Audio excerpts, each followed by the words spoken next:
Do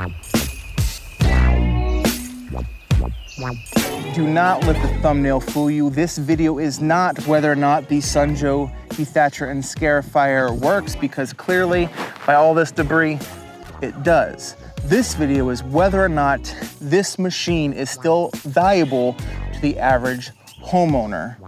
And that answer is a little bit harder to come by.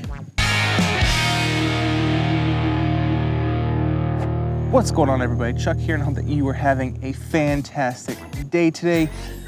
A few years ago, sunjoe released this model of the Dethatcher and Scarifier. It is electric, it's 12 amps, I believe.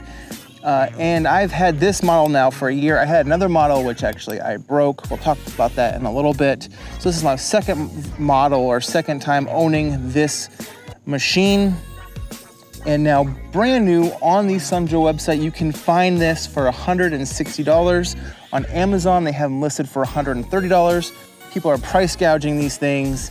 I found these on eBay listed as new for over $300, which is ridiculous. You can sometimes find these used on like Facebook Marketplace.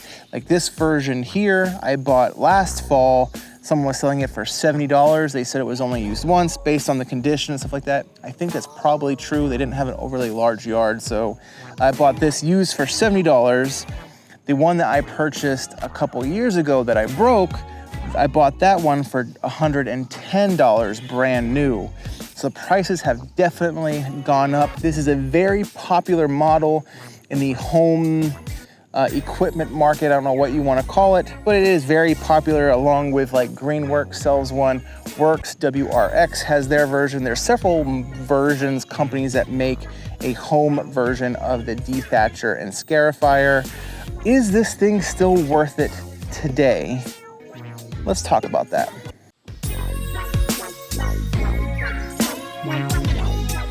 Let's talk about some positives with the machine, if we could. I think the biggest positive you can make with any machine is, does it work? And the answer to that is yes. It works, and it works really, really well. Whether it's this dead grass here that's kind of hard and compacted now, or if it's thicker turf-type tall fescue like at my old house, my father-in-law's house, my brother-in-law's house, my neighbor. You may hear him blowing because I actually lent it to him today to do his yard. It works. It gets up so much material. Another pro to the sunjoe is that it comes with 2 attachments. That's right, you are getting 2 attachments for the price of, well, something that comes with 2 attachments versus 1. But it comes with your dethatching attachment, which is spring-loaded tines, which is good for more like loose debris or just trying to get stuff, easy stuff to get out of the lawn. And then it comes with a scarifying attachment, which is a series of steel blades. And that stuff is meant to get down into the nitty-gritty and get stuff out that is a challenge. And that came in clutch for me on my dethatch and scarification here in the front yard, because this stuff was so matted down. The tines did not work, so I needed to use the scarifying attachment, and that worked fantastic. On the flip end of that, I don't really quite know if calling it a dethatcher is accurate, because the dethatch attachment, which has the spring-loaded tines, I don't know if it's got enough power to, if you actually got down into a thick thatch layer, if it's actually gonna scoop up any material and really have a big impact on that thatch. Now, what you end up seeing when you use this machine that comes up and you have these big piles of stuff, a lot of that is just dead grass, some roots, some other debris, but very little of it is actual thatch. The scarifier attachment, I think that will actually make a difference in your thatch layer, because it did do grooves into my actual clay soil here. So I think it can break into a thatch layer pretty well. So it still is a dethatcher. I just don't think the dethatch attachment makes that much of a difference on your thatch layer. So another thing that I think is really good, and something that a lot of people maybe don't consider when they're making big purchases, is customer service and warranties. And the sunjoe comes with a 2-year warranty, which is really, really awesome. I actually had to tap into that 2-year warranty when I broke the first one that I had, and I'll talk about that here in a minute. After I verified it, they're like, okay, well, we'll go ahead and send you out a new machine. But then I dropped the ball, and I lost the serial number, and I lost the ticket or whatever it was. And so I ended up not being able to claim my new model. That was on me, that's not on them. But yeah, really good customer service, 2-year warranty, stuff you need to consider. Another positive is that it is lightweight, which I also kind of said was a negative because it feels like it's gonna break in your hands, but that makes maneuverability really awesome. It's able to go over anything. With it also being lightweight, with a powerful motor, is sometimes when it does, if your lawn's or your ground's uneven like mine, it would grab onto the high areas and pull it almost out of my hand sometimes. Because it's so lightweight, that could be an issue, but otherwise, it's easy to maneuver. It's small enough to get into small areas. Like my parkway here, with it being 13 inches wide, it gets into the parkway. I just haven't had a chance to do it yet, but I will. So that it gets into small areas, it's lightweight, it works. What else could you ask for something that you purchased? Let's talk about the build quality of this machine. It's cheap. It's made of plastics all over the place. Plastics, aluminum screws, aluminum bolts.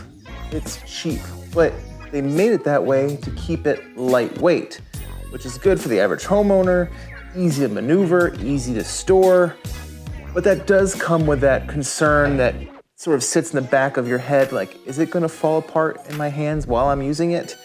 However, another issue with the lightness of this machine is that unless you cut your lawn really short before you dethatch, which you should do anyway, it's not heavy enough if you leave your lawn a little bit longer, which I did at my old house.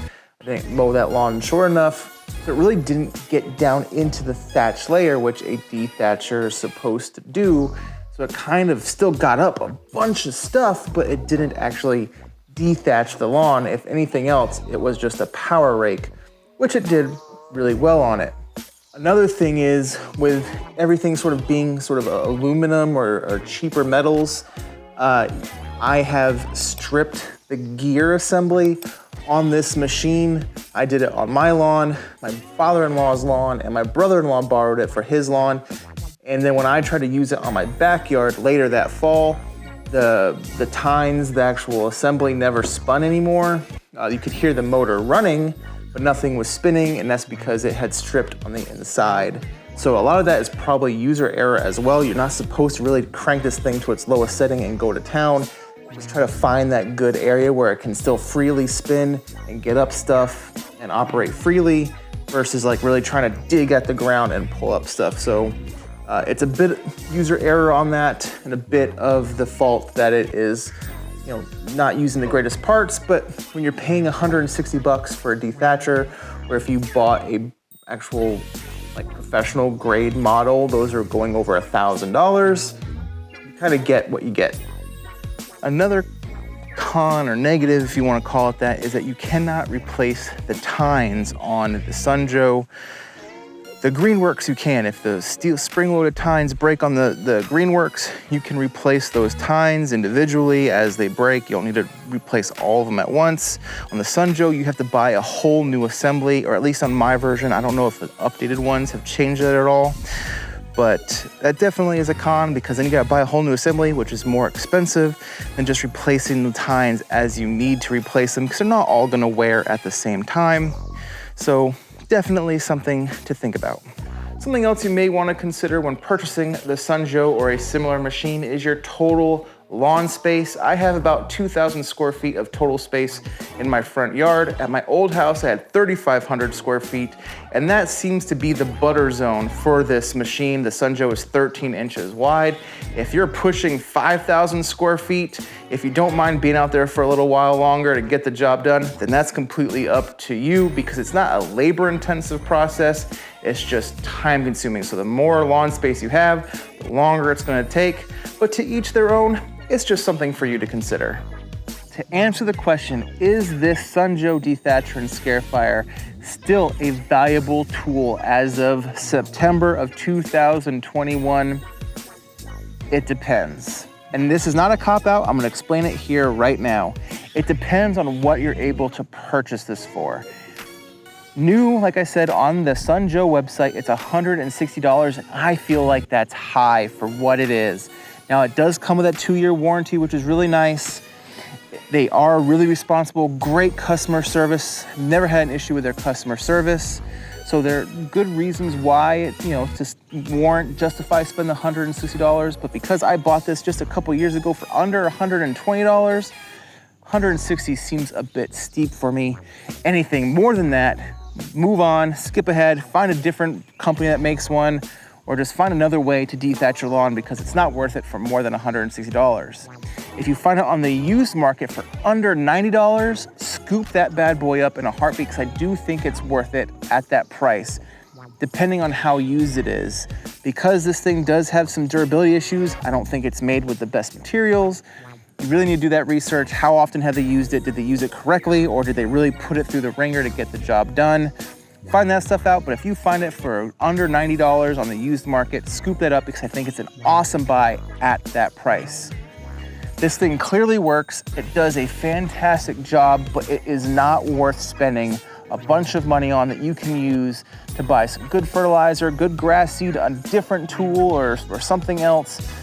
Anyway, that's my opinion. I'm sticking to it. Comment down below what you think. Do you think this machine or a similar machine is worth it for the average homeowner looking to take care of their lawn, or do you think it's more of a luxury than a necessity? So if you made it to the end of the video, thank you so much. Please give me a thumbs up if you found this information useful. It does a lot to help my channel grow and get seen in the algorithm when I have really good engagement. So go ahead and give me a thumbs up if you don't mind. Subscribe if you would like, and I will see you all in the next video. Have a fantastic rest of your day, and God bless.